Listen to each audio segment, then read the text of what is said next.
నమస్కారం. ఈరోజు జూన్ 5 ప్రపంచ పర్యావరణ దినోత్సవం సందర్భంగా పర్యావరణం మన చుట్టూ ఉన్నటువంటి పర్యావరణం అంటే జంతుజాలం, మొక్కలు, వృక్షాలు, నదులు,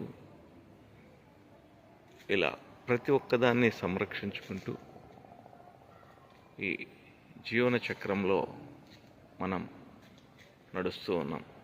మన చుట్టూ ఉన్నటువంటి ప్రకృతి అంటే మన మనుగడకు అవసరమైనటువంటి భూమి కలుషితం కాకుండా, అలాగే మొక్కలు మనకు ప్రాణాధారమైనటువంటి ఆక్సిజన్ని వెదజల్లేటటువంటి మొక్కలు, ఇవన్నీ ప్రతి ఒక్కరూ కూడా అవగాహన పెంచుకొని ప్రతి ఒక్కరూ మొక్కలు నాటుతూ సహజంగా వచ్చేటటువంటి ఆక్సిజన్ను కాపాడవలసినటువంటి ఆవశ్యకత ప్రతి ఒక్కరి మీద ఉన్నది. మన పిల్లలకు కూడా ఈ యొక్క పర్యావరణం, పరిసరాలు ప్రాముఖ్యత, మన చుట్టుపక్కల ఉండేటటువంటి భూమి ఎంతో వృధాగా పడి ఉంటుంది.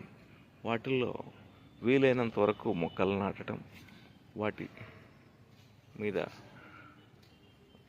దృష్టి సారించటం, అవి పెద్దవయ్యేటట్టు వాటికి కొంత రక్షణ కల్పించటం, అలాగే పెద్ద అయిన చెట్లకు కాపాడుతూ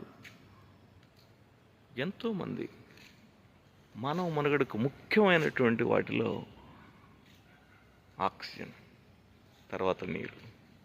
నిజంగా చెప్పాలంటే దేవుడు చాలా గొప్పవాడు.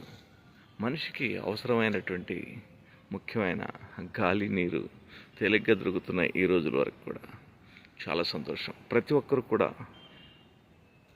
మొక్కలు నాటుతూ తన చుట్టూ ఉన్న పర్యావరణాన్ని కాపాడుతూ తన వంతు సమాజంలో కృషి చేయాలని మనస్ఫూర్తిగా విజ్ఞప్తి చేస్తున్నాను.